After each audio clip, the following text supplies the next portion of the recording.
So, in fact, that the second noble truth really helps us to understand the way that individuals operate, even operate within a group, or operate within a society or a culture. And it's all the same: greed, ill will, and delusion. Now, the Pali word delusion is actually ajiva, and was originally translated as not as ignorance, in the sense of just not knowing. An ignorant person doesn't know, except that the ignorant person doesn't know that he doesn't know. Yeah, yeah. And so the whole idea then of not knowing, but when we understand it better from ajiva,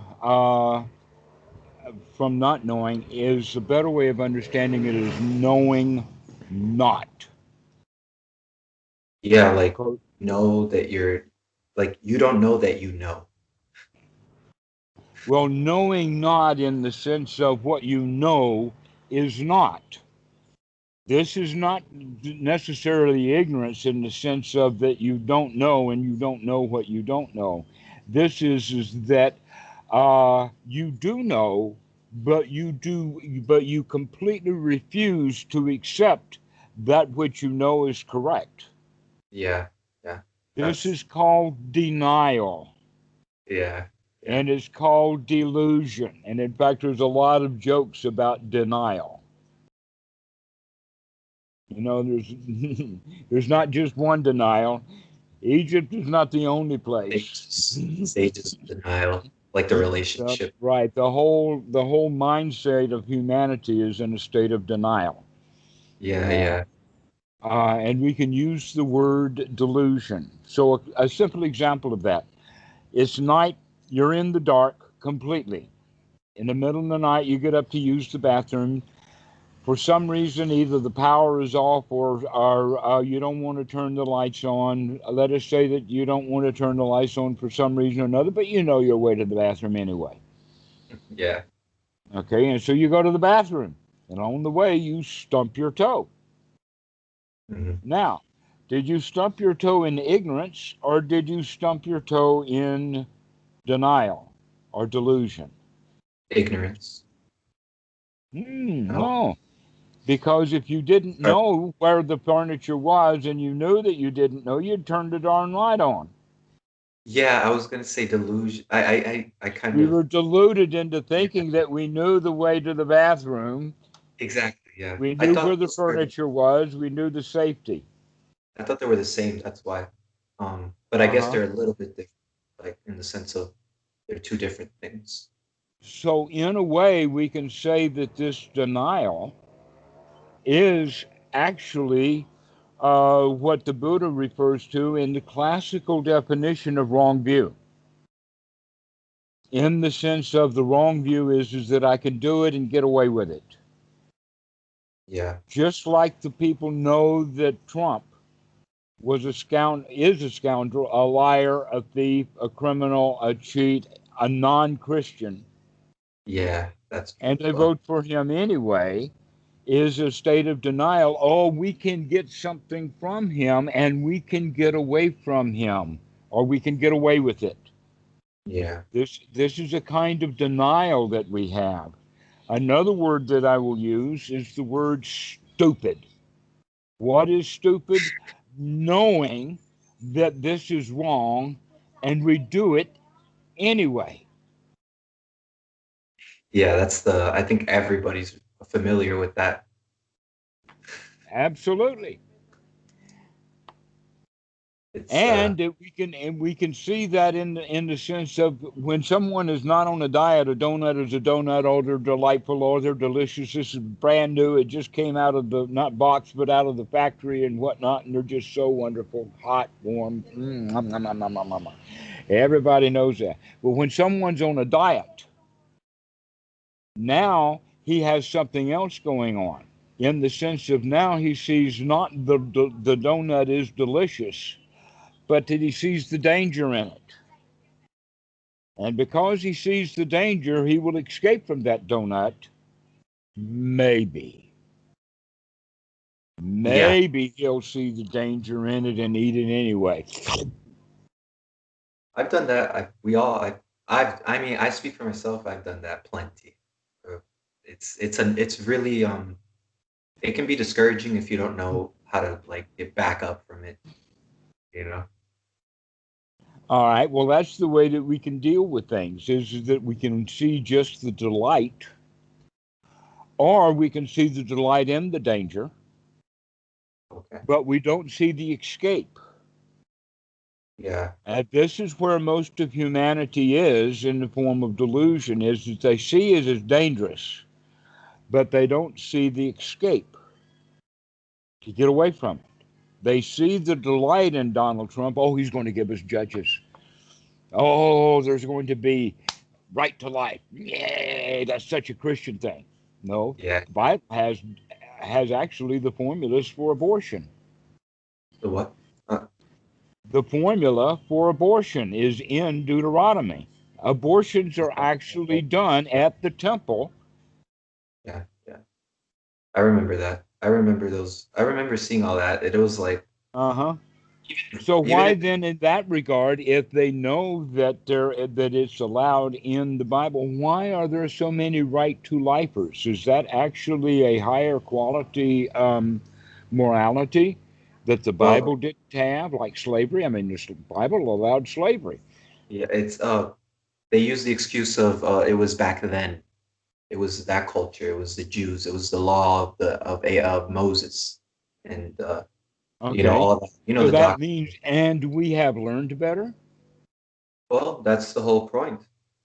Is that like since we don't Is learn, then it? we can't. Well, then why do they cling to these old books and look for their morality from these old books when, in fact, these old books do not support the morality that they want to have? Yeah, yeah. It's just like anything. Can you see the story about the delusion and the denial in this? They can see the dangers in the Bible, but they can't see the escape from it. Yeah, So they continue to cling to it, even though they know that it's dangerous and that it, in fact, does not support their view that morality comes from God. Because humans, I mean, God had morality for the Jews at one time that allowed abortion, it allowed slavery, it allowed multiple wives, it allowed well, cert, uh, certainly racism. it's funny because I mean, not to get too deep into all that and try to justify No, it, that's but exactly the problem with the human mind. Let's go. it's funny because in the Bible even it wasn't even God who made those rules because later it even says that even when one of the prophets asked God is don't sacrifices please you and all this and rights and he's like no I never said that I never said it it was one of the prophets or whatever that did that and God was like I just wanted you to follow the heart like just the heart like Who I never said this? oh Who said yeah this? God speaking to a prophet in the Bible in the story of course Oh, so it was a prophet, and he said, I got it from him. Okay. exactly yeah yeah but it was Yeah. interesting because he's That like that prophet over there got it from somewhere else. He didn't it, get it from him. and it's funny because as you go up the stories it's like all the prophets until Christ are just trying to fix the problem by making more solutions to the problem and Christ was the only one like just change your mind and leave it all out of just go away from it like abandon Mhm. it altogether And Christianity has missed that most important teaching of Jesus. yeah They've well I left the missed it. church when I encountered it Pardon? I left the church when I encountered that teaching. Um, Actually, you could go so far as to use the word Sangha and church as interrelated. Okay. Except that no one in Thailand or anywhere else do I understand when they say Sangha, do they confuse that with Wat? A Wat is a place for the Sangha, but the Wat itself is never the Sangha. Yeah, that's So a where in the West, the church is a building. and the rest of the people are called a congregation Yeah. rather than the church, because the church has already been given to a building. Yeah, yeah. And even like in my church, they would say that, but everybody would still believe it. Like it's a That's really exactly ingrained. right.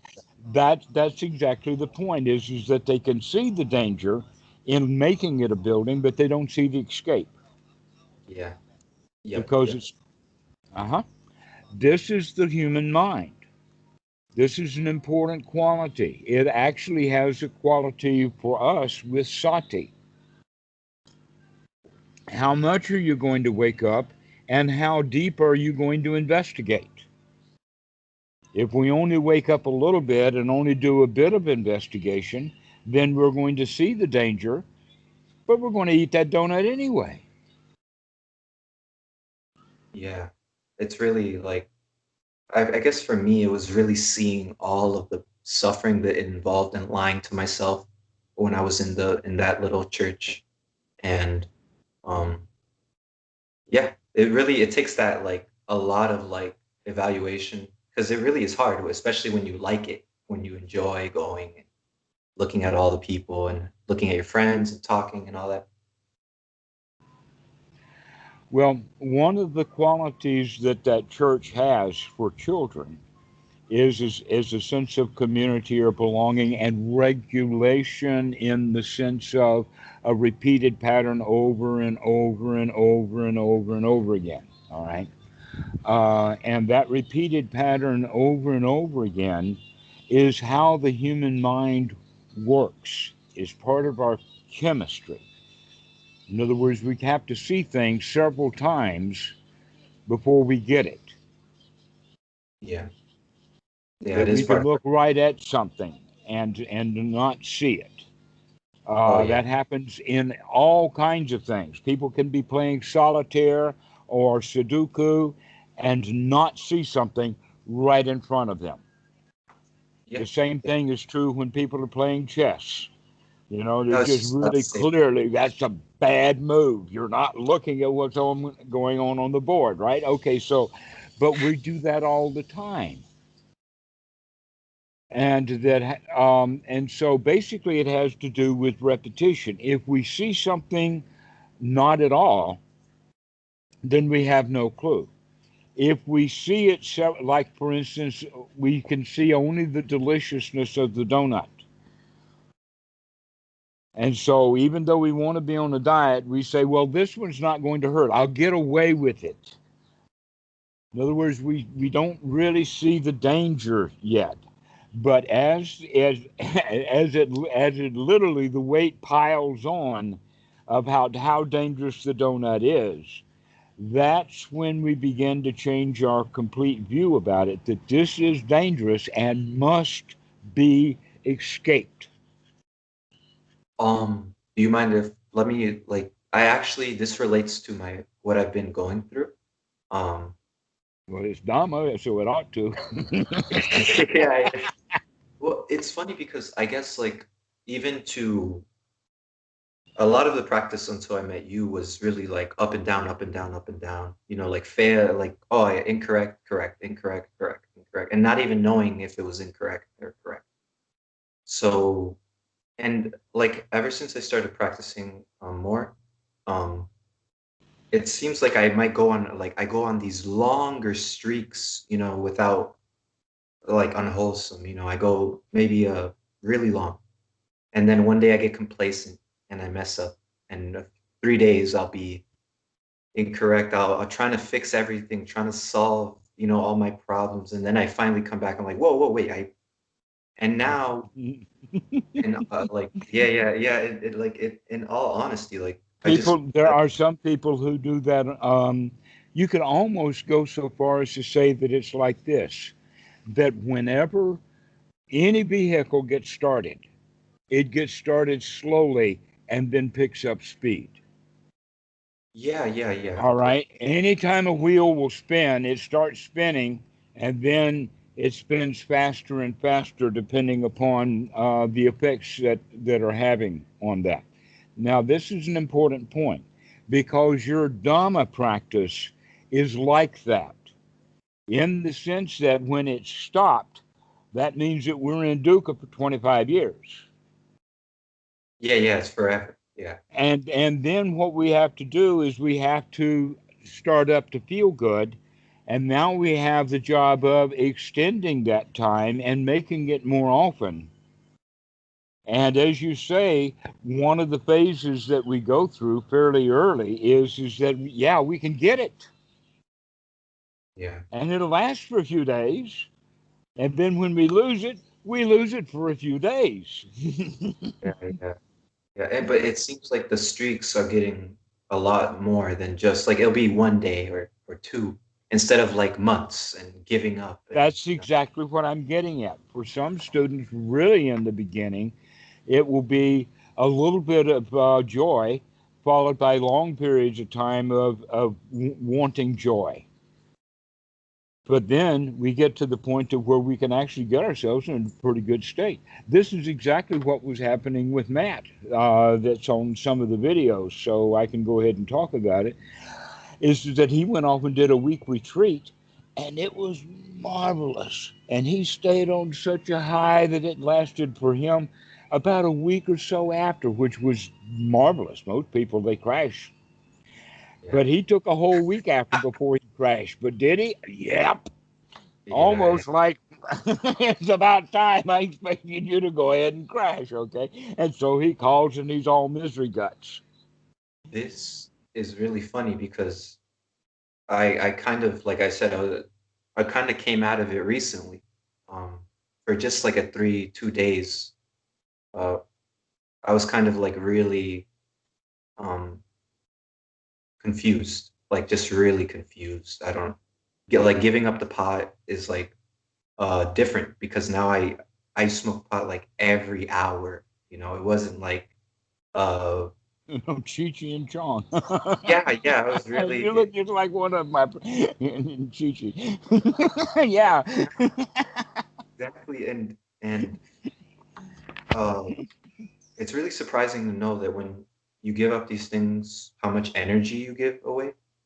Like, you know, like the energy you put into these things, and also like how much sleep, like how much irregularness, like, because I've been smoking pot since I was like 14, so I don't know the difference between like being off pot and like being not off pot. You know what I mean? So it's like Well, this, since the effects only last a couple of hours, except for some residual stuff, you've either got to be talking about what's it like to be stoned or what's it like to be normal, because the residuals, they can say, last up to 30 days or so. So you got to go more than 30 days without it to find out what life is really like, if I, there's any difference at all. And you have to notice that very carefully, because there may not be, or it yeah, may be coming down like that until it's undetectable within 30 days. And so, where along that line does anything really change? The yeah, answer is because nothing. well, that's the whole thing. That's where I wanted to get to, where it was like I keep whenever I do something unwholesome and I fall into that state of blame, I start blaming things. Oh, I have to stop doing this. Oh, I have to stop doing that. Oh, I have like that was the attitude before. I would just assume that I would have to kind of even like kind of torture myself, you know, like don't have fun, don't do anything in life, you know. And then I came to the point where I was like, okay, no, that's not how you deal with it. You deal with it with creativity, ingenuity, looking, and meditating and don't give up and don't just like assume things. Just really try your best and don't give up. And then it's almost funny because I've seen this cycle more clearly as I practice this year, like all the failures and like I'm not afraid to see my failures. Like I'm not feeling guilty that I failed.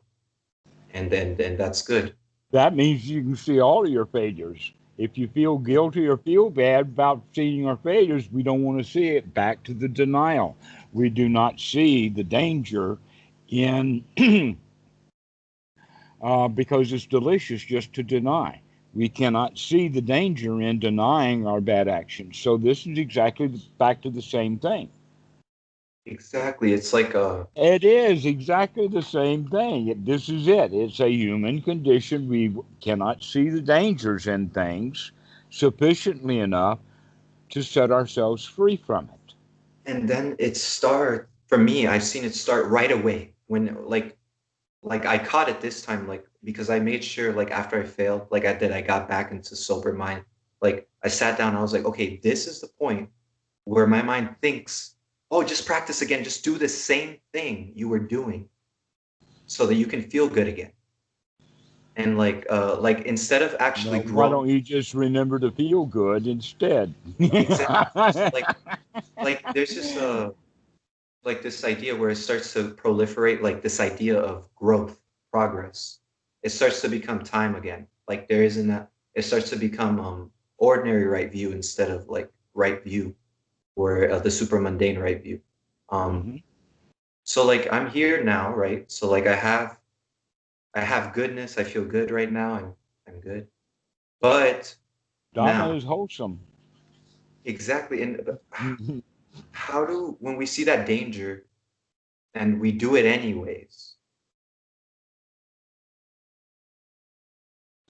Is it because we don't understand it enough, or is it because we're No, just we do understand, but let us say it this way: the danger has to outweigh the delight. In other words, it has something to do with a cost benefit analysis. But that's actually what puts big companies into big business, is because they do a cost benefit analysis. But then all those executives don't go home and do a cost benefit analysis on every aspect of their life. So that's what we're doing. That's the investigation. And the investigation is to be able to see the danger. And if we can see that the danger outweighs the benefit, then we're not going to keep buying that. yeah, because I noticed that like at the beginning we were dealing with um wholesome and we're always going to be doing that. But like now I feel like I'm getting to that values, like Hmm. these important things like they come up in the mind because of such a long training of doing those things, like smoking pot or going or walking back and forth or just doing, things that are rooted in anxiety Hmm. or pressure. Um, so like now I'm here, and when that happens, I it's usually because of it's usually after a high.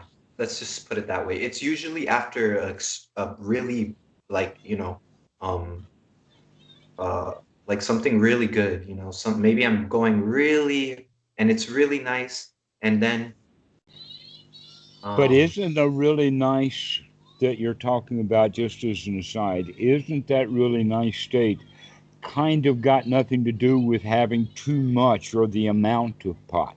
That people, if they keep smoking and keep having too much, then their blood pressure will drop. They'll almost pass out. They'll get very, very lethargic when there's a high quality, a high quantity. But you're not talking about that. You're talking about the state of delight that it brings on. oh, I'm The talking about delicious. meditation, but I'm talking about like practicing Dhamma. I'm not talking about the pot. Oh, oh, Yeah, yeah, okay. All right. So the delight of the meditation. yeah, exactly. The Sorry, delight of my ears are not all of that great. I didn't follow that connection change. no, it's okay. So like when I'm practicing the Dhamma, and maybe I'm like Matt, I've done that, and like it's happened, and but now what I don't want is I want to be able to kind of have a like, hey, it's coming, so like be prepared, and this is what you got to use, because sometimes like when that happens, it always happens when we're not like that. It happens right after the crash. It doesn't happen What when the is it that tell me about it again? I'm well, confused. when you're in a like a really joyful state, Okay. and, Okay. and it doesn't happen. It always happens when the What joyful state. what is it that happens? Oh, That's the question. I'm not oh, sure what's going on yet. You're the talking about quality. when it happens. You're talking about this causes that. What is this that causes that? Huh. Well, it usually is like a really because I can bring it up to memory. It's like a cloud of sleepiness. Like it's kind of like you crashed, A like fog. yeah, it's like you crashed on sugar. And then for a second, there's a moment where you're kind of dull and you're not paying attention. And then that's when it happens, when all the it's almost like you were kind of like Mara kind of saw the opportunity, that one split moment, and uh, Yes. yeah, and it's like, but I don't know why I let myself kind of fall that way, even though Because you're in the habit of doing that. When you're bright and shiny and on guard, that stuff, but when the it doesn't happen, but when we get off the high, when we have a sugar high, when we eat a donut, or when the meditation falls, the mind gets groggy. That's exactly why in this Satipatthana Sutta it says to investigate the mind's states also. Is the mind groggy? Is the mind sharp? Is the mind focused? Is the mind scattered? Is it a monkey mind or can it stay in one tree? Or is it jumping all over the place? This is something that we investigate. And so you've been doing that a little bit and you've come to the understand that is when the mind gets dull, is when all the old stuff comes right back. yeah, Exactly. yeah, it's really when it gets dull too. It's when it gets like it's kind of like a kind of In a starts way, it's acting like like in warfare, it's a night attack. When your enemy's asleep, attack. All yeah, right. So yeah, all of the old stuff comes up when the mind is dull. Congratulations, you're human. So when you say, I don't know why, I just described that's why. yeah, yeah. It's how do we break through that dullness that comes All from right. time? For one thing, let it be that it's okay that the mind is dull. At least have enough sati to remember that you can handle this, that the mind is dull. You see, a lot of people have the idea that, oh, just because my mind is dull doesn't mean I can't beat it into shape because I've always been able to beat myself into shape. Or we going back to the whole idea of the critical parent versus the nurturing parent. You can nurture yourself even when you know you're tired. It's okay that the mind is tired. Go take Okay, a rest. Take some deep breaths. okay, Allow it be that it's okay. That even a champion gets tired. okay, okay. Yeah, Okay. That with Clint earlier, I stumbled upon the word celebration to describe um, the practice of piti and sukha. you But said Clinton. pardon, Said Clinton. Clint Oh, is a okay, student. Yeah. Uh, and so the idea is that when we are able to clean the mind out, then when we clean it out, that's time for celebration. hmm That's satisfying. It's satisfactory. It's the winner. It's the change of attitude. That in fact the whole change of the attitude into an attitude of unremitting pity is to be in a state of unremitting celebration. Unremitting doesn't mean constant celebration. It means that your responses to certain stimuli wind up being celebration. So yeah, this is also what you can do even when the mind is dull and the hindrances come back. You can say, aha, I can see you, and we can celebrate that. I okay. can, So we I can celebrate that, yeah, the mind is tired and that it starts to wander again. We can actually tell it, okay, down boy, it's okay. Relax, relax.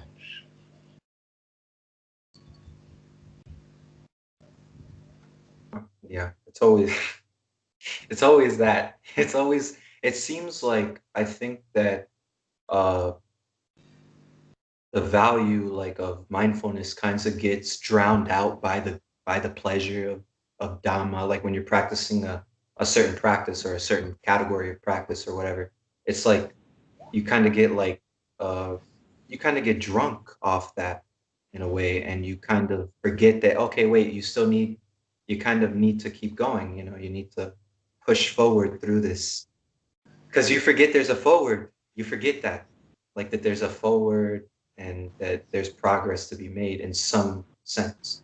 Um, Mm-hmm. yeah. So it's Some mystics talk about it that way. They call it drunk on God. Be careful when you're walking around. If you're drunk on God, you'll slip and fall. You'll yeah, stumble onto something. You'll stump your toe. You'll fall down. That's what drunks do. yeah, yeah. So watch That's, out for the danger of it. But in any case, the real danger will be that the guy, if he falls down, loses his drunk on God feeling, or is now he hating God because the ground is there to meet his face. yeah, yeah, yeah. It's like I look at it now, like I kind of like change the perception of it, like an image, like I kind of use it skillfully, like as a game, like as a sports. Like when Mm-hmm. if you ever play sports, like I play sports and I've never had that attitude when I play sports. Like I lost. No, like I would always be like, I want to win. I want to, like I would like I would go again and again. And usually the person that played with me had to tell me to stop. So it's kind of like, it's kind of like, Okay. yeah, yeah. All right. So you're talking about getting drunk on the high that you get by playing a sport game. Yeah, yeah, like that attitude is there where it's like, I can do this. I You're can not, do this. Okay, well, now you can change that same can do attitude to meditation, and now all you have to do is make the entire world that sports field, and you're good to go. yeah. That's like the whole thing is like, sometimes like I don't know if I should because like there's this idea that there's something to protect, like there's this practice and then there's this life. And sometimes it feels that way where it's like, if you give it all to the practice, then you're afraid that there will be nothing left. Well, isn't that the whole point? Yeah, but that's sometimes like where I come to that point, like where I sober up again, and Because when there really is nothing left, that means that now we can finally relax. We can yeah, really take it a load off because we just shut the load down. That's the taking of the load off. There's nothing left. That's why we practice. Absolutely. yeah, and it's What are you going to be missing? Whatever you're missing is a defilement that you'd be clinging to anyway. So when you got nothing left, then life's a joy. and that's the whole thing. It's like I kind of made a joke to myself. I was like, looks like I got jumped by Mara's five friends. Like the five hindrances when I wasn't looking, like I kind of stumbled. And um it was funny. I looked at it that way and it was very kind of different.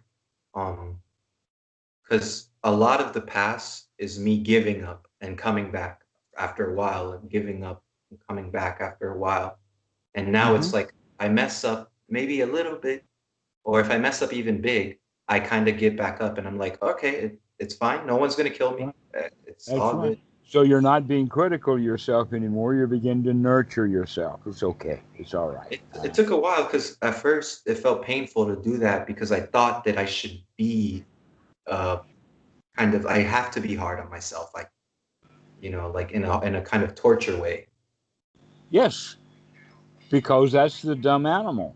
The dumb Yeah, animal has to do what it's told, and the reward that the dumb animal is going to get by doing the work to get that reward is a bait and switch.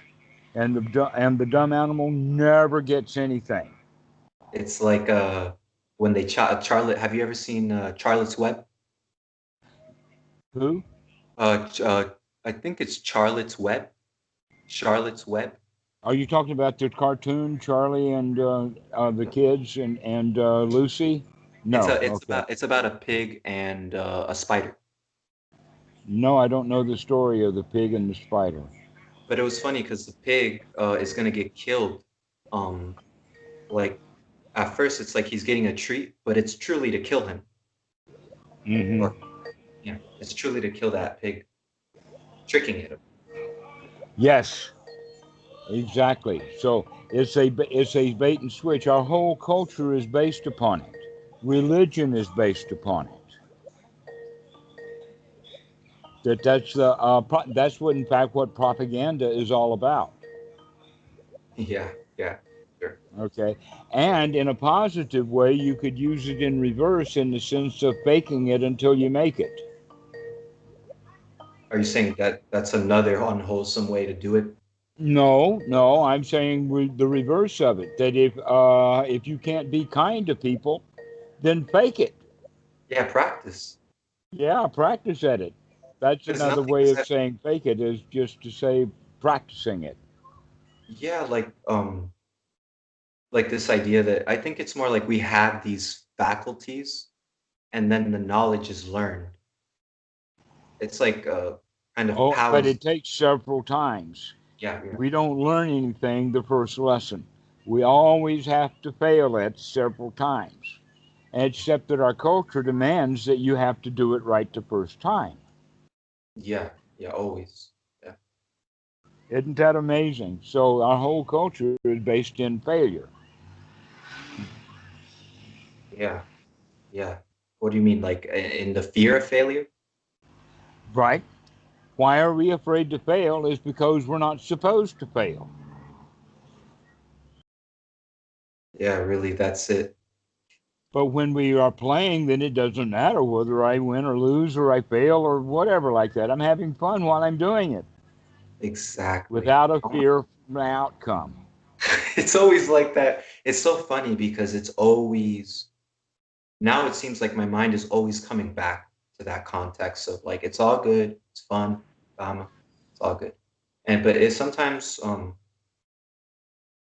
like I noticed it's funny because before I wouldn't even give myself credit. Like I would just discredit everything I ever done instead of seeing the things that I did wrong. So it's like it's good that way now. Like it's really good. Exactly. So you're critical then. Every time you do something wrong, you're critical of it. Yeah. Guess what? You learned that behavior and you learned it from parents, uncles, aunts, grandmothers, Yeah. grandpas, teachers, older students, preachers, Yeah. Yeah. Sunday school teachers. They all are suffering from the same disease, and every one of them spreads that infection to every child they know. Yeah. Yeah. And it's like you get first taste of that when you do homework with a Spanish mom. It's called criticism. Yeah. And the funny thing of it is that when a child picks up that criticism and is critical of another child, the adult in the room will say, "Don't do that. Don't be critical of others in a critical way." Yeah, the irony. That's funny. Isn't Yeah. that funny? Yes. So that's such a deeply ingrained thing that we walk around criticizing ourselves rather than nurturing ourselves, allowing ourselves to still be a child playing. We actually do live in a protected environment. Our society is protected. You live in a very safe, I mean, you're in that room. There are no alligators, there are no pythons, there are no pigs, there are no snakes, there's Yeah. no mafia with knives out or guns pointing at you. You're safe. So, why is it that every individual that works around and lives in a society like that, and there are from time to time actual dangers, but with wisdom, we don't have very many of those. In other words, if you're wise enough and smart enough to stay out of a car and you don't ride around or go anyplace, then the likelihood of you being in a dangerous automobile accident is very low. Yeah. That's just an example. So, Yeah. We begin to know what the dangers are so that we can escape them and avoid them. Mhm. This actually goes back to the second noble truth, and that is that um, it's stated in the sense of greed, ill will, and delusion. And many times the Mahayana or the short version of it will be that it's tanha, or it's grasping, or it's greediness is the cause of suffering. But I propose to you, based upon what we've talked about some already today, that the greed is there and we know it. The ill will is there and we know it, and we know the dangers of it, and we do it anyway Yeah. because of denial, thinking that we're going to get away with it. This is the real crux of the second noble truth. It's not tanha. It's not grasping. It's failing to see it as it really is. Dangerous. And Yeah, when and we that's I think it's so real that it's almost so obvious that we're expecting God to show up, like to hit God us. just showed up. He's the second noble truth. Yeah, The yeah, yeah. reason why you suffer is because you're too stupid to get out of it. And when I mean stupid, I mean you can see the danger and you do it anyway. Yeah, it really is that because I've said that to myself before. Like, it's probably because I was dumb or I didn't know any better as a child, and I did those things. So it's how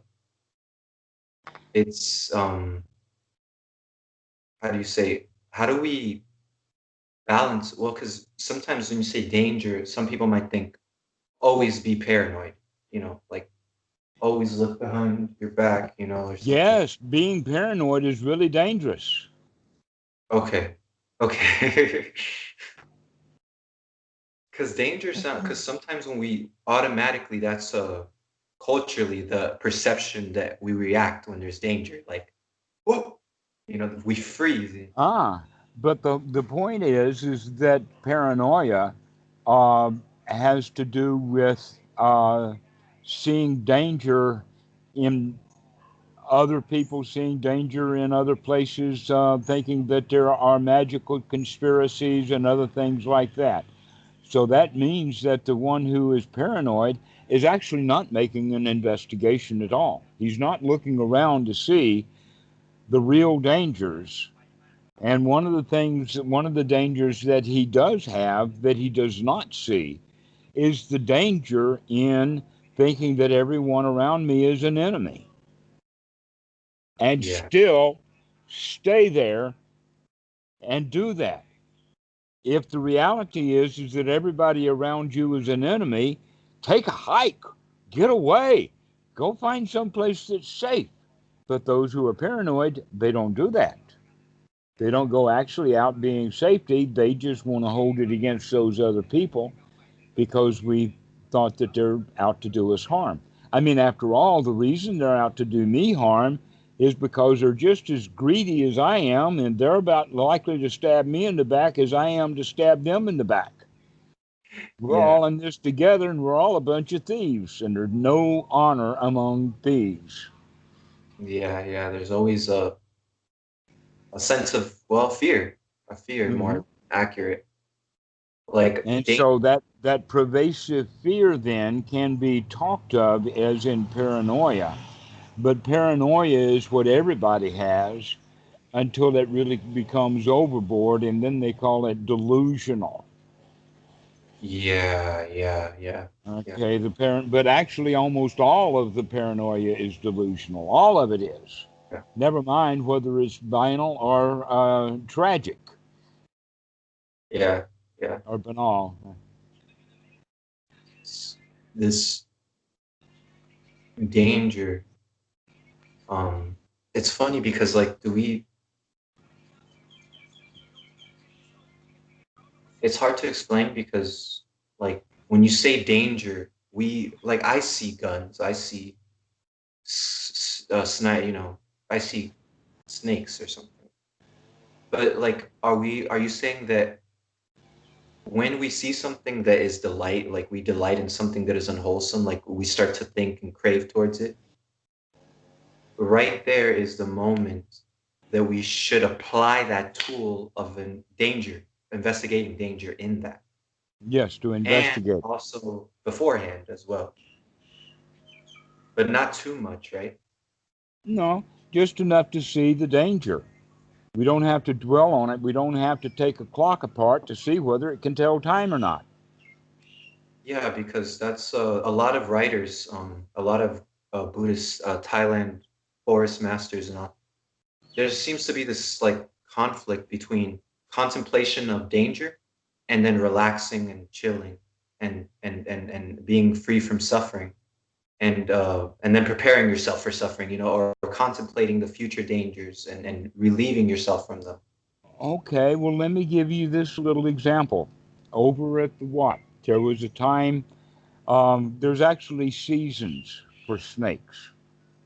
Oh, And one of my friends warned me that this is the snake season.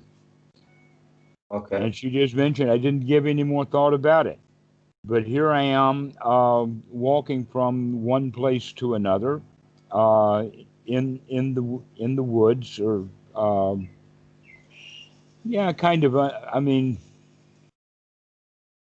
I think they may mow it once a year or something like that. But there was, and so walking, and I noticed this snake right in front of me, but not that close. In other words, I wasn't within 2 steps of it, 3 or 4 steps, and I Oh, saw that snake.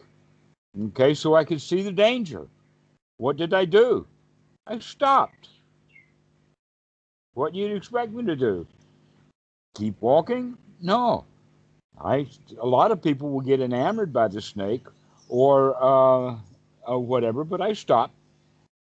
It didn't take very long, maybe just a second or two, and the snake saw me. I saw him first. He saw me, and he slithered on off.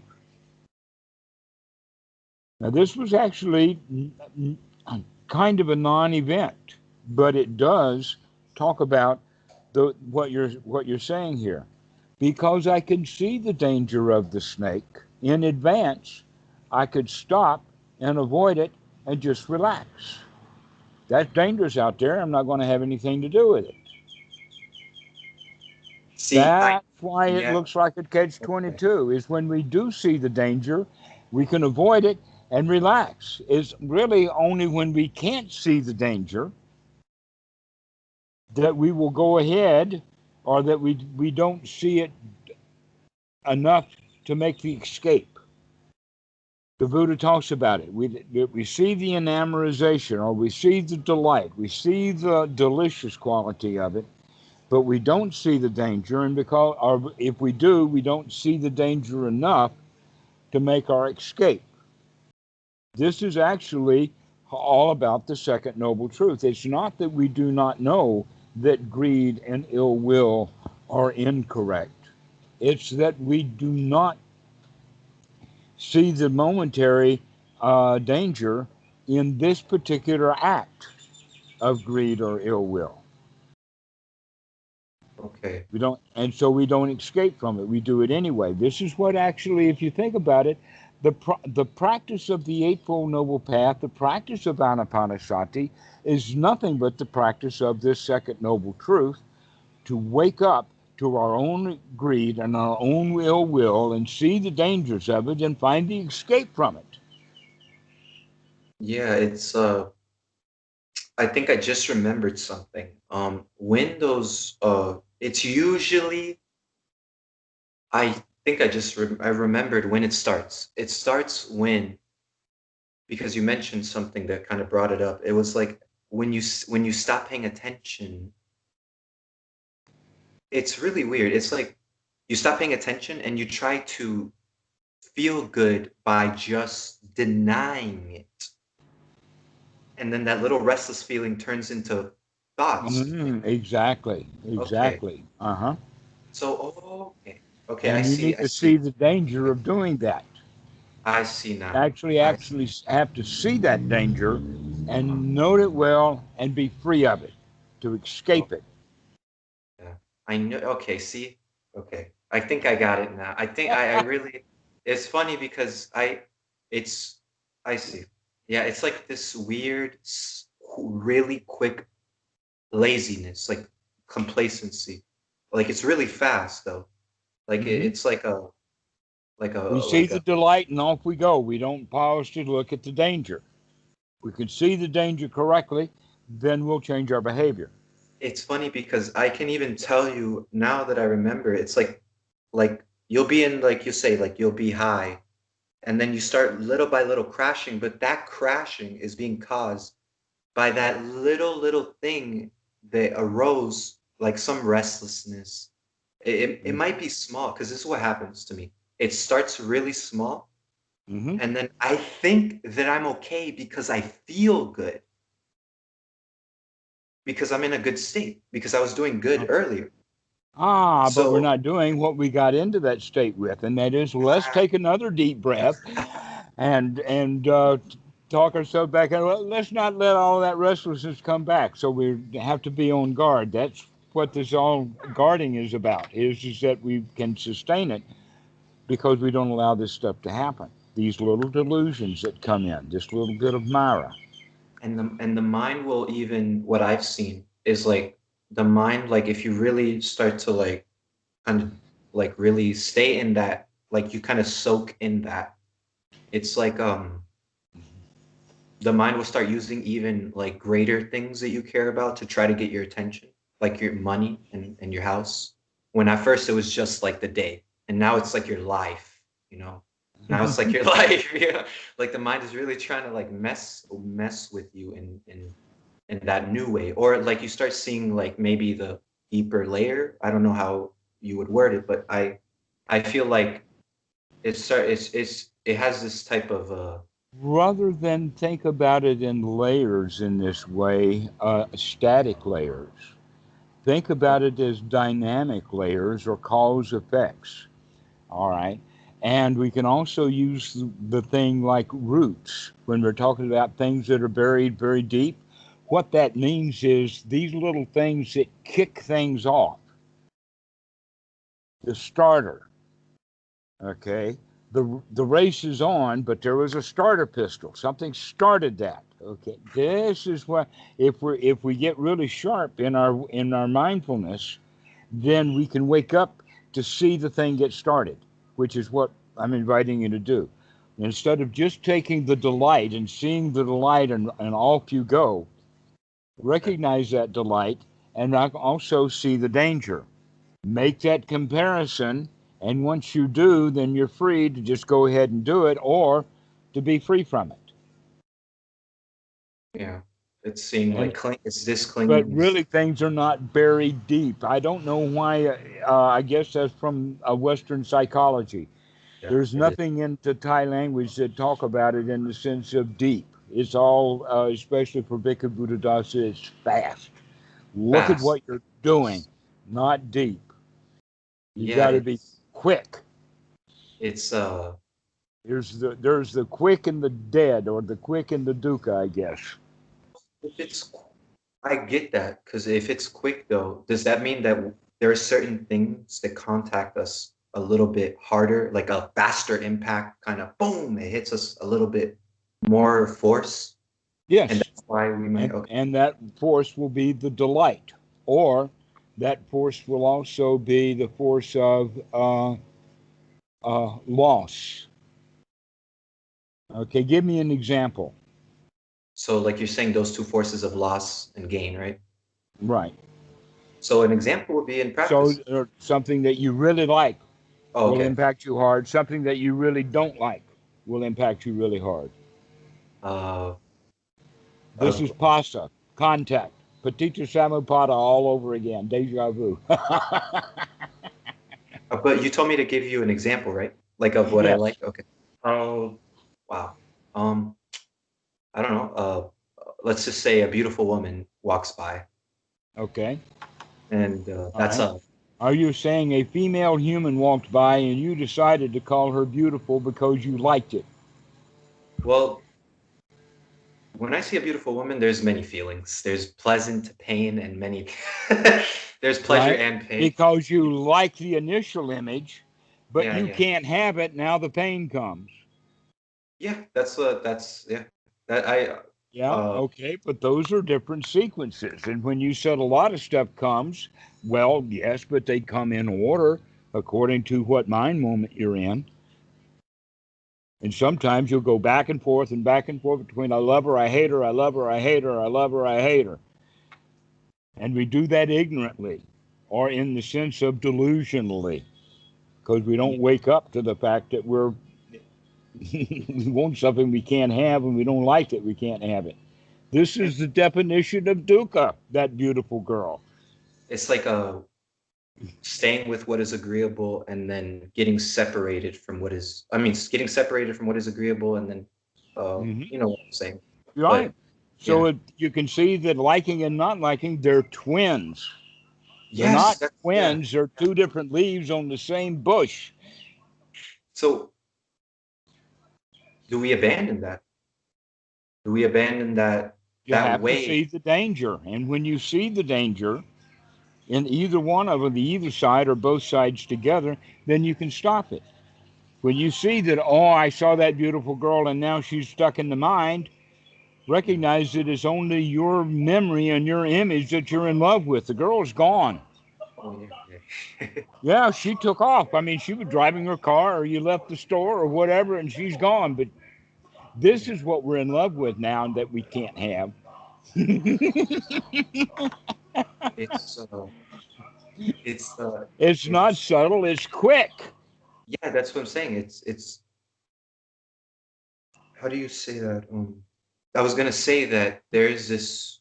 I wouldn't call it because some people might say, oh, like because remember when we first started and it was like I had trouble understanding sukha Uh huh. and like this though is what in English because I don't know a better translation, but I would just word it like pressure, like that sensuality. Uh It's not huh. sukha. This is like different, right? This is sensuality and this is the pressurized. The way that it in English is differentiated is the difference between uh, sensual delight and sensual desire.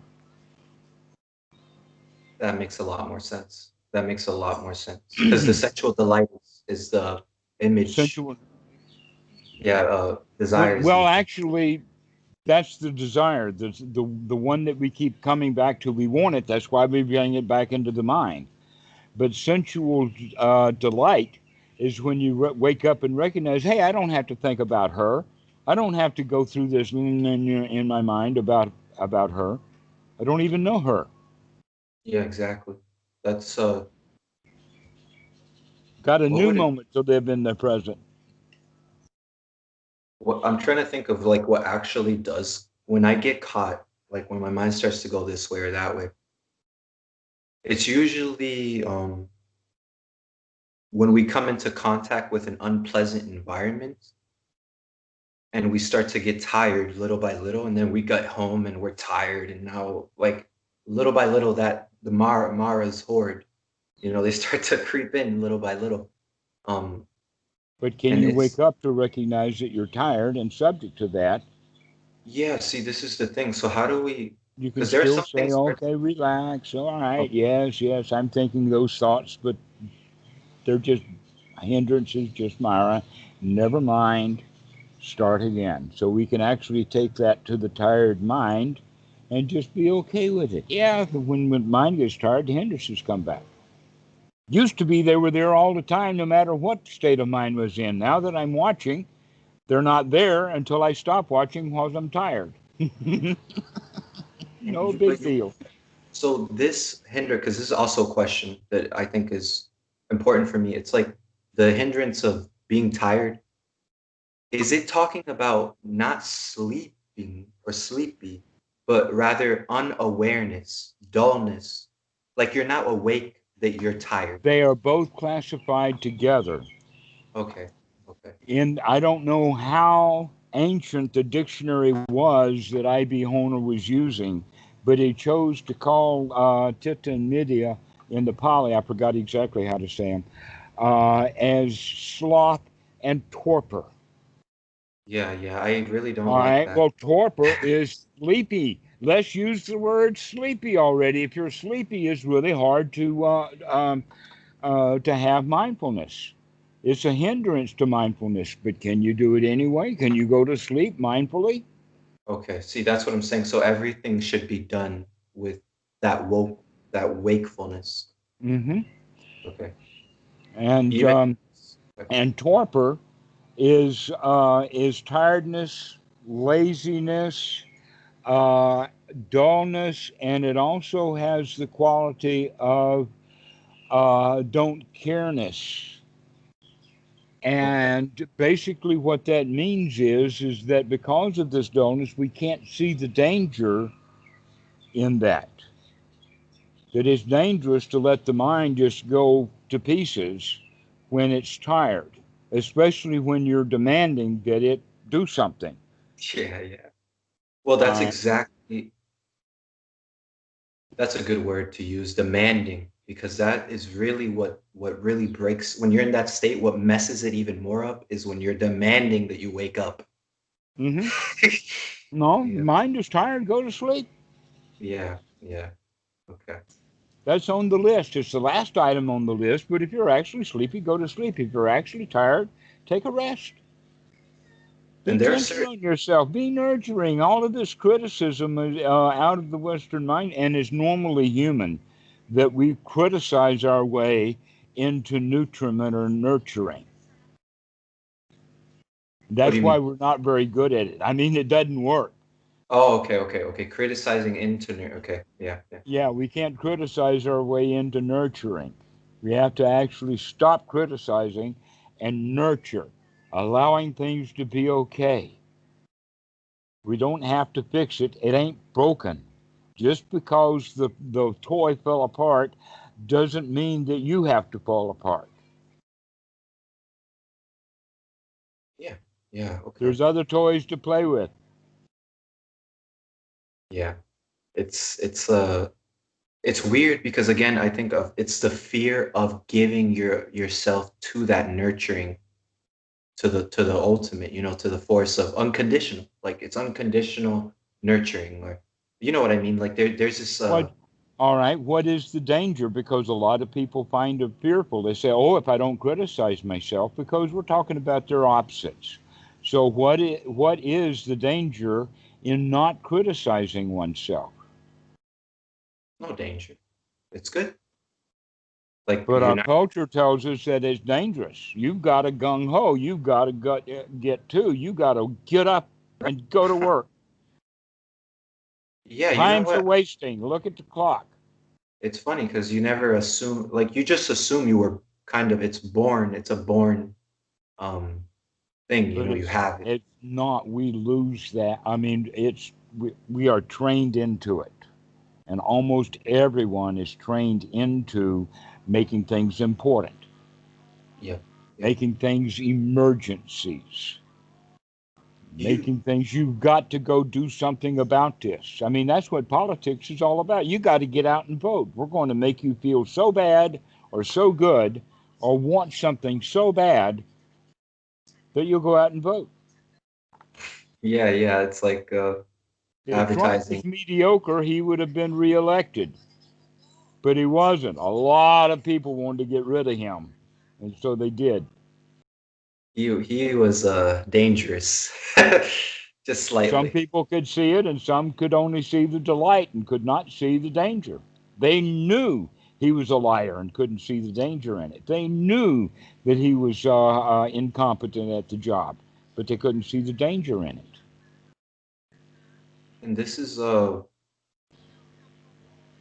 it's funny because like coming to this practice, like it's almost as if there's absolute the only thing that's needed to remember is that you don't need to, like, that's like you said, that you don't Mhm. need to identify, you don't need to cling, you don't need that's the whole thing for me. It's like That remembering right. that. You don't need. Period. We don't need that. We just Yeah. like it, and we like it so much we confuse ourselves into with delusion that we need it. We don't need it. We just like it. And do you like this is a funny theory, I guess. It's like, is this why us like Westerners, like do we this is why we suffer so much with practice more than usual? Other cultures don't. I see that. Like it's like Westerners have this like intense, more like a whole nother thing. It's like a whole nother thing. It's not even like practice. Which is kind of weird how you can read something and then like I completely. think all of that is back to the point that the word samadhi was wrongly translated into the word concentration. That one mistake that we make, because that one mistake in the suttas then cascades because it fits right into the culture. And remember that the translations were always done by Westerners. Yeah, yeah, Okay. yeah. Um, there, I don't remember the Pali word for it, but it basically means keep at it. Okay. Keep at it, or never mind, start again. Yeah. Basically, that kind of thing. Do you know who And yet, Sade is? pardon? Do you know who Sade, the singer? No, I don't. No. Oh, she's such a good singer, and she has this lyric that's really similar to that. Like she's like, "Don't ever get sad, but keep on looking and keep on looking." Hmm. I love that. That's so. Right. Keep on. Keep on keeping on. Never mind, start again. All right. That word that can be translated as persistence in is not. It's translated into strive. Yeah. So the Buddha says at the last, when he was dying, rather than taking refuge in the Buddha, the Dhamma, the Sangha, he changes it slightly into take refuge in yourself. Strive on with diligence and take refuge in yourself. Okay? What that basically is meaning is that the Dhamma is already inside. You're actually taking refuge in the Dhamma, but it's not for striving, it's for unremitting or persistence. Just keep going. If you fall down, get up, keep going. Just keep going. Keep celebrating. Keep the joy going. Never mind that you've fallen down. Get up, boogie on down the road. Is But we change that into the word strive. And so Yeah, here we go. We start striving. yeah, yeah. Or like I think there was this monk that he used this phrase that the Buddha used, where it was like where the Buddha was explaining how to meditate incorrectly, and it was like all of them had in common that they were focus practices, and that it was like um the Buddha would said it would be like a cat waiting for a mouse that never comes though. Hmm. Like it'll never get there. Like you're waiting for a mouse that never comes. So it's like it's kind of like you said when you correct our practice usually where it's like before where we were just practicing waiting for satisfaction, like waiting around for something. So it was like, If I put in all the effort, if I strive long enough and hard enough, then eventually some deity or a common machine in the sky, some God is finally going to take mercy upon me and give me the delight that I have been refusing to give myself. yeah, yeah. But it's and this fetter, right? This is a fetter. The sotipan is the fetter that they are brute is the one of sensuality. No, wait, not sensual. Rites and rituals. Forgot the other ill will. Was it ill will as well? Well, the number one is self view, The that self. we are, okay, that we're important, that we're Mhm. everlasting, that we're something special, that God loves me. Yeah, yeah. Okay. All right. And all of that identification that comes with self importance or selfishness, just being selfish. This is the first fetter. The second fetter is culture. Mhm. But Yeah, Buddha didn't have a word for culture, but the Pali word is sila bhatta paramasa, which actually means attachments to sila, yeah, the right way to do things, correctness. This is where the critical parent comes from. This is the rule. All right, and we have to learn to be free from that.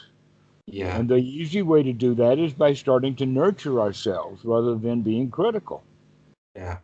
That's always been the hardest thing for me Even people It's say, one of the fetters. It's so deep. That fetter of Sila Bhata Paramasa that gives rise to the parent ego state. I mean, it's well known, well documented. Psychology knows about it. Neuroscience knows about it. Everybody knows about it. But very few people will notice it and watch for it in their own mind, which we yeah, can think of as it's unwholesome. It's unwholesome to be critical. And it and one, causes the child ego state. So the child, the deep part of us, hears all that criticism, and naturally we feel bad. yeah, We resist it. We rebel against it. And we feel guilty. Or we go along to get along and do what we're told, but always the end feeling is a negative feeling. But we will respond not to criticism, but to nurturement. And nurturing will respond positively to that at a feeling level. And so when we start to nurture ourselves, which would be gladdening the mind, then we can respond to it by feeling satisfied, by feeling comfortable. And then the next part of it, that's the sukha, and then the piti comes, is when we begin to really celebrate this. When it's great, when it's we're the champion, we can do this. yeah. That celebration comes from the form of no matter how obstructed the mind gets, I know I can get myself out of it.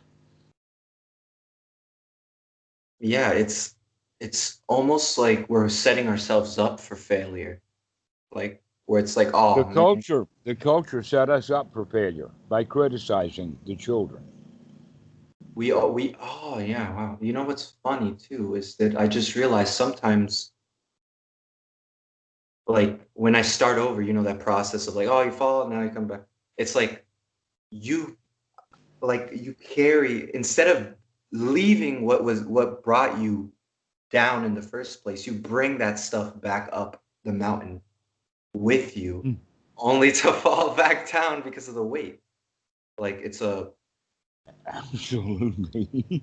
yeah, that really clicked right now to me that I never noticed that these things don't have separate lives. Like, because sometimes I assume that like because they're so ingrained as a habit that you assume them to be an essential part of you to carry around. You know, always look for it. Hey, like not knowing that you looking for it is the very thing that is is the hindrance.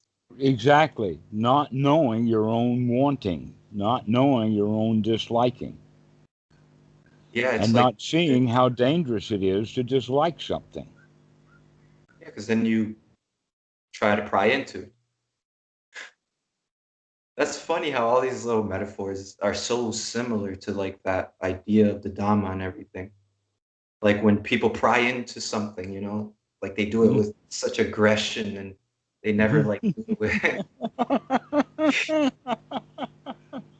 You got to work hard. You got a lot of problems in there, boy. yeah, and I even remember my mother, she used to say this was like when I was younger a lot. Life is hard, so you better Hard. give, you know, like that. Yeah, yeah. Like Hmm. it's very work oriented and conservatively. That's the human, or especially Western culture. It's actually kind of worldwide now. One of the last vestiges for it to die is here in Thailand, but it's got a knife in its back already. Yeah, yeah. The modernization of everything. Yeah, modernization of everything means that everything is important. Everything has to be fixed. We got to have a first class culture here. Never mind that in this first class culture, with all the high rises, all of our technology, all of our good clothing, all of our well fed, and all of our good medicine, we're still all miserable. Yeah, it's crazy that we don't see that it's us.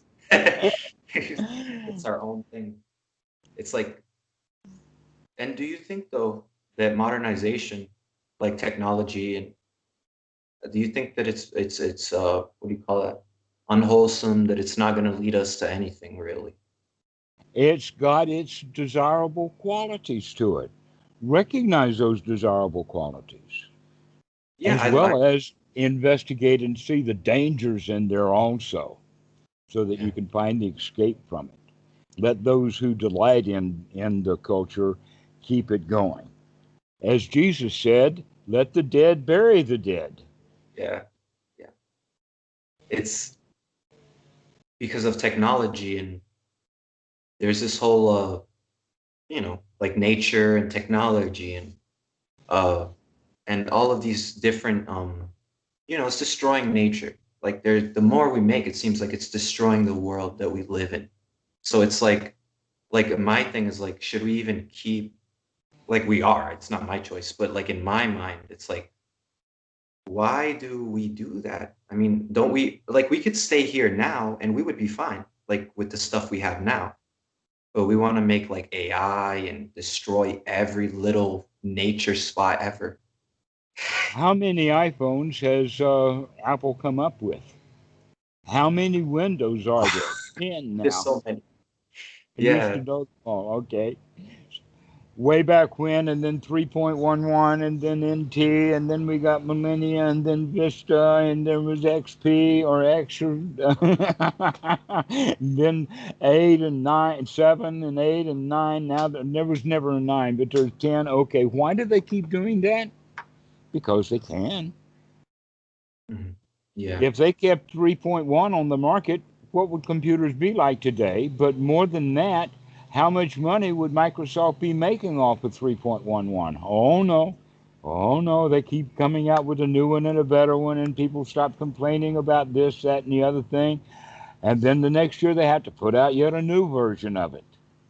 Yeah, and it's almost like so perfect. They're just like, oh, let me raise the memory. Let me fix the camera. It's not even like or let me just put like a slightly faster processor or something like that. It's like it's never something transformational. It's never something helpful. It's always just the slightest little difference. Yeah, are people actually better off with cell phones now? Yeah. They may Yeah. be things that are more convenient, Yeah, that's what I was gonna but say. I That think that life is actually much faster now because the technology is so much faster. that's what I'm saying. It helps. Like I would never be able to talk to you. None of us would be able without a phone. Yeah, So so that's got a great advantage if we use it correctly. But we have to also recognize there's great dangers there.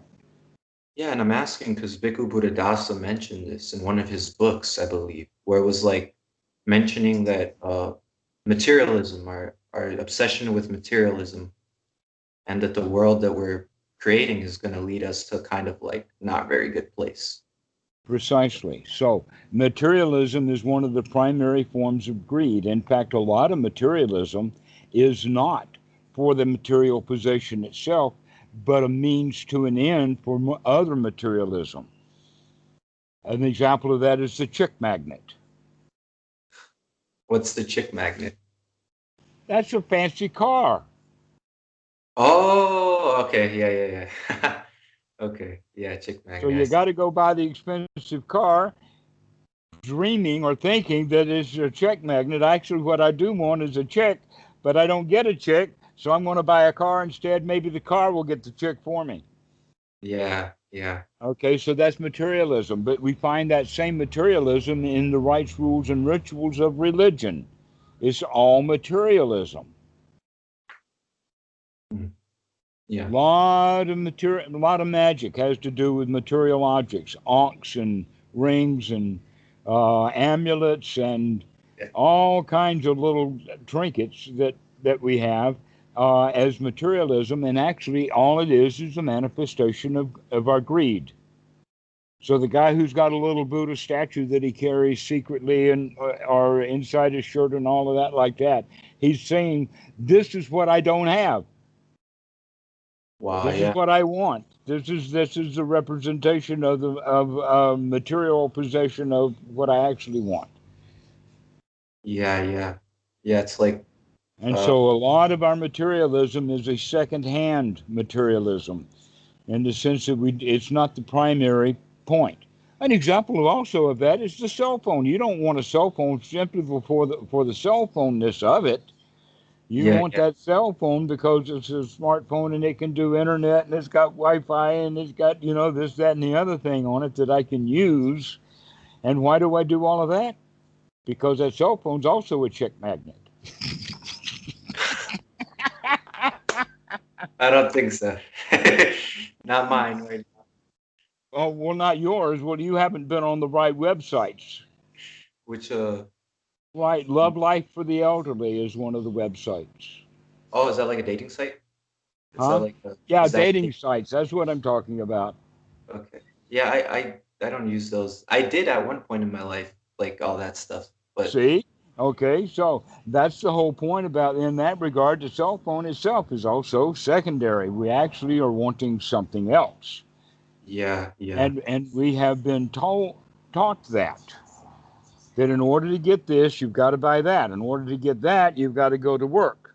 You got, et cetera, like that. And there's always this sequence of events. And in all of it, we never get the promised good. We never wind up feeling the way that the society has lied to us, telling us, kind of, that we'll feel. An example of that is the kind of imagery that is on the commercials and the kind of music that they play while they're advertising medicines and drugs and having and giving you a long list of the side effects and why not to take it because they're forced by law to do that. But the image and the music and all of that is look how good you'll feel if you take yeah. our medicine. Mm-hmm. And then they'll say really fast, cancer, diarrhea. Yeah. Oh, yeah. Right. Cancer, diarrhea.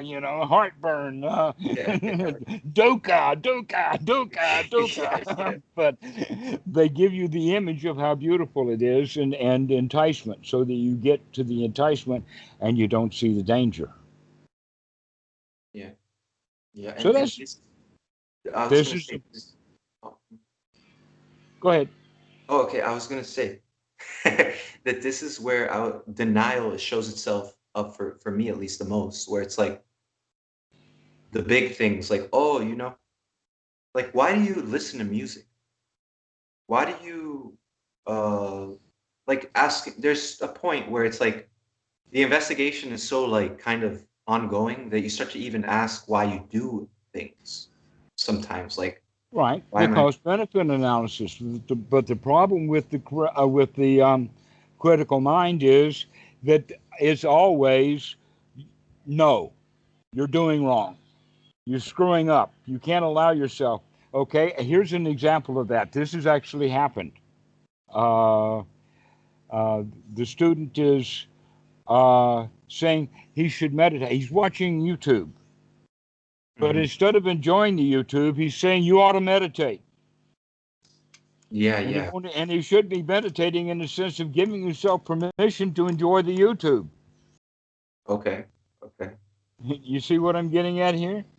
Yeah, yeah. I've Yeah, we attempted need that. to nurture ourselves. We need to get in the habit of nurturing ourselves, but we also have to do it in the sense of really allowing ourselves to see the danger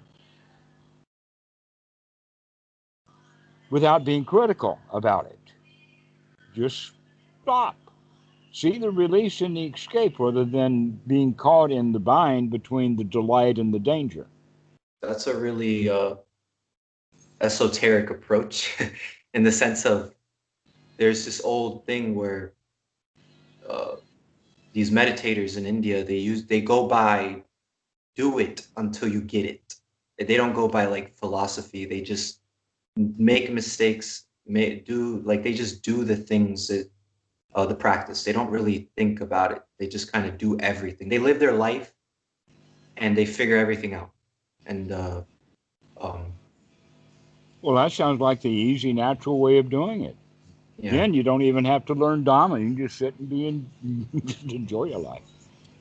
that's the whole thing about it. But the thing is that's that teaching could be dangerous because of the fact that what if someone hears that and then they all they do is watch YouTube for a month?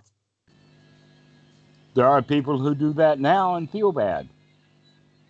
But wouldn't that be like just watching YouTube? Like they wouldn't be like there would be no insight, no? Well, what else they've got to do with their time? And they're not practicing Dhamma. They're just watching YouTube. With all of the millions of YouTube views, how can there possibly be nobody watching YouTube? Oh, no, some people are watching YouTube 8, 10, 12, 14 hours a day. Yeah, yeah, They yeah. YouTube until they drop. Yeah. Others are out there shopping until they drop. Yeah, that's the old approach of the master, where it's like, send you to mess up if you want. And then once you learn you messed up, or like that you don't like it as much as you thought you did, then you come back and you kind of reevaluate, or you see how much can you do and how much you shouldn't. And Right. We have to make our own investigation. This is kind of strange, but in many of the parts of the culture of the, we'll call them Native Americans because we don't have much of any other name correct for them. But in the Native American culture, if an infant a crawling infant crawls into the fire, in their culture, they will allow the child to do that. okay. In the Western culture, if we see the kid crawling to the fire, somebody will say something, people will get up and try to grab the child before it hurts itself, right? Yeah, I can see that in my head. It's like, oh my Hmm. God, oh my God. Yeah, exactly. Why? It's because it's important, and by doing so, they rob the child of his own lesson about what's hot. Yeah, because he's not gonna go into it once he touches it. Right? You're not going to go into the fire a second time. Yeah, yeah. Once it touches once, he'll run off. Exactly. But And he that's the might, and he might cry, and then mom will nurture him. Oh, there you've got a boo boo. We saw you crawl into that fire. We knew what was going to happen, and now you do too. yeah, yeah, yeah. Nurturing, as opposed to the critical way. Oh no, you can't go fall into the fire, because now you've been telling yourself, oh no, you can't go do that, because that's you learned that behavior. You learned that. Oh no, you can't go do that. Oh no, you can't go to Thailand. You got to stay here and work. Yeah, yeah, yeah. Yeah. You can't go find out for yourself. Well, the teachings of the Buddha is all about no, you've got to do your own investigation. And you've got to keep doing it. Keep investigating. But sometimes, like, if you're, that's the whole thing. That's always been a really big problem with me, is that, oh, can I watch a show? Can I like do normal things like other people? Like listen to music and play tennis or something. I don't know, do something. Ski. Sure. Why not? The question is not are you going to watch YouTube? The question is are you going to enjoy it? But then I always like it's so is the unwholesomeness in not The enjoying. unwholesome is not enjoying things, Okay. Okay. not seeing the danger. For some, music can be dangerous. For Lady Gaga, music is dangerous. Okay. Why? For Because some she's of a her fans, music is dangerous see, because okay, it's I got see. all of the greed in it, okay?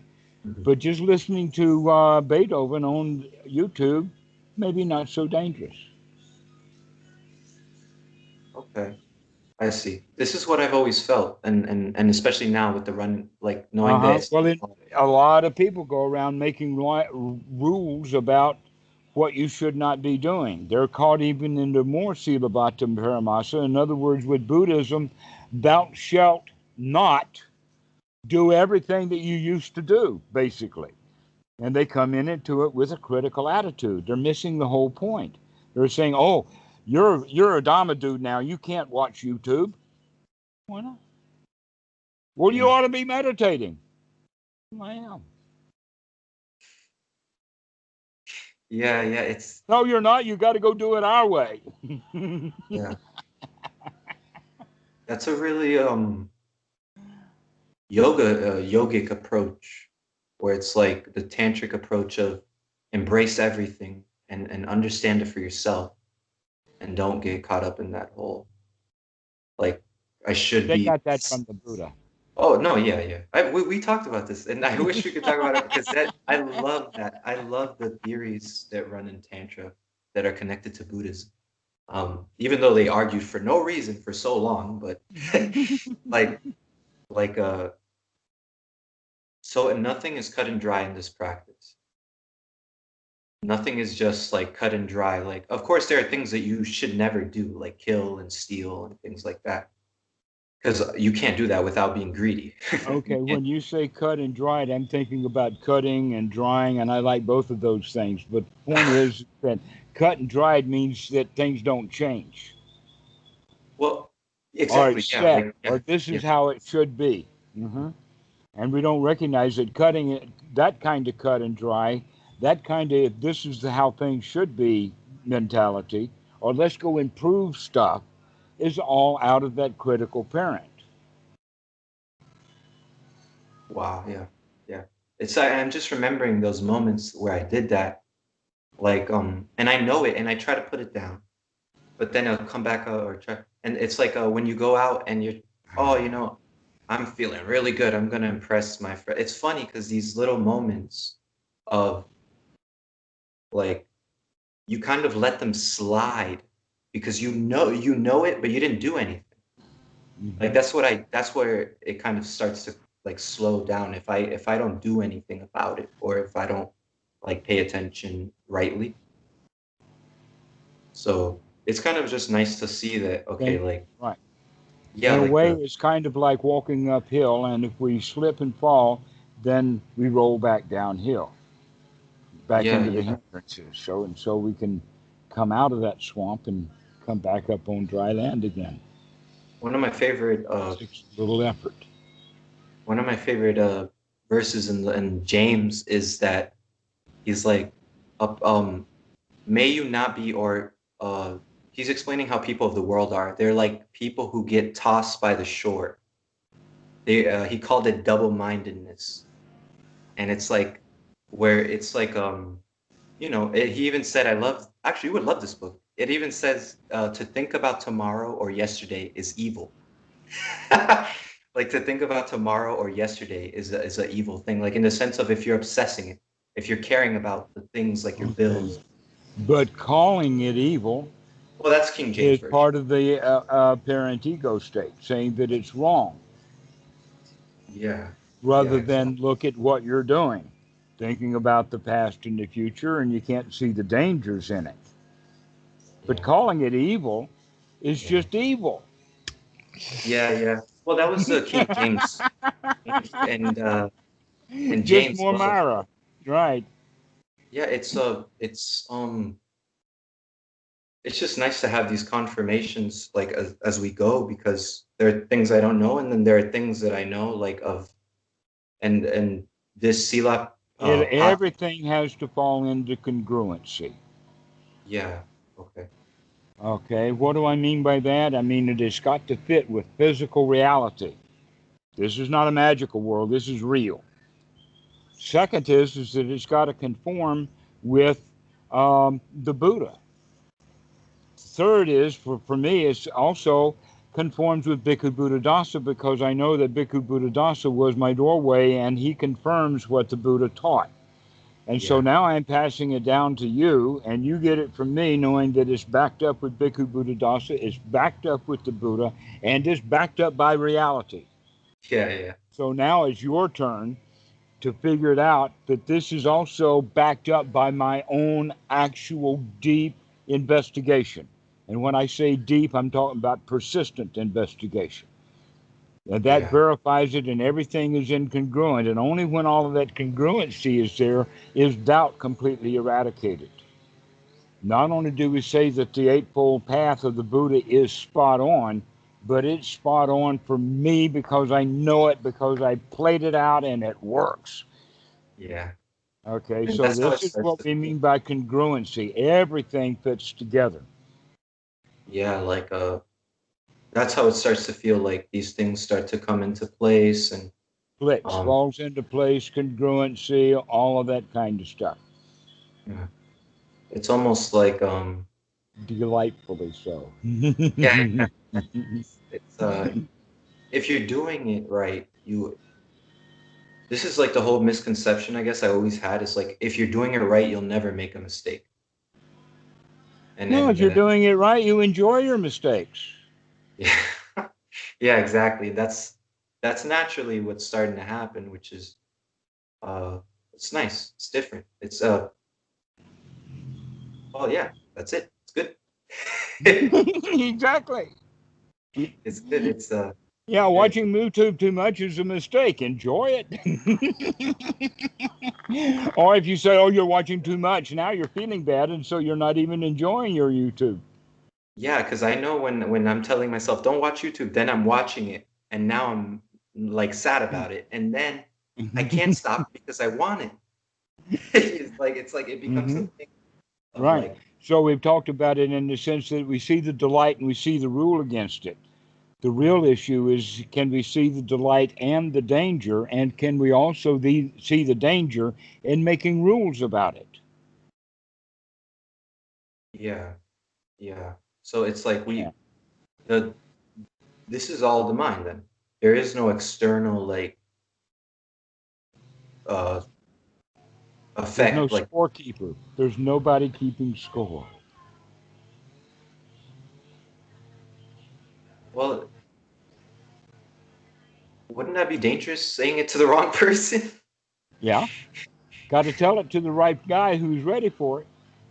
Yeah. That's what ordinary right view is all about, is, oh, no, you cannot get away with it. There's somebody keeping score. You're going to have to pay the piper. You got to do it the way we tell you to do it. That's ordinary right view. And It's that, not super mundane, noble right view. yeah, that's the biggest quality of difference that I feel from like being God oriented and rule oriented and this and being Dhamma oriented, which is way different. Like it's Our a lot culture is less. built on it. That's the whole source and the aspect of culture itself is a set of rules. So do you? I'm gonna ask you like a kind of, not to put you. I won't even say his name, but um, it's a monk, and I've learned a lot from him on his YouTube channel. On his hermitage. It's not his, but it's like a hermitage, and they bring it out from time to time, and it's a lot of good stuff. But he kind of preaches like to like beginners. It's like you have to cut dry. You can't do anything. You have to take a while at least to feel the pain of your addiction and understand it, or feel the pain of sensuality and understand it for what it is, so that you can let it go completely. Well, And yes, all of that is true, but he doesn't have to do it with the critical parent. You yeah, can yeah. nurture brand new students also. Oh no, he doesn't. He doesn't like go. It's just I think you. I might get Well, I that. saw you doing that with your hand, so that's all I've got to go with. I haven't seen his YouTube. It's like I think it's just he's Russian. He's Russian and he's aggressive. But but Well, that's culture, isn't it? yeah, yeah. Yeah. It, he's a great. He's you should watch him. I'll maybe Not all Russians are aggressive, but that's the Western image of them. I would like to send you a video once in a blue moon, like to see it. Just one video Okay. of his, Yeah. because Yeah, it's okay to send. I do respect him a lot because he helped me understand ordinary right view, at least. Like that, I didn't know that it was inward, that you can have an inward responsibility. Um, so it was kind of like that was like my first step in like understanding. Oh, I don't. My responsibility isn't to the world; it's to myself. And Hmm. but sometimes I hear things and I'm like, okay, maybe he's saying it with his language because he studied a lot of existential stuff, and sometimes that's confusing. Yeah. So. Well, I'm going to let you go then, and you can send me that video. We've been at it for a while. Dennis, I really enjoyed this talk. It's been good. Yes, it's been great. I hope to talk to you soon again. All right. See you soon. Bye bye.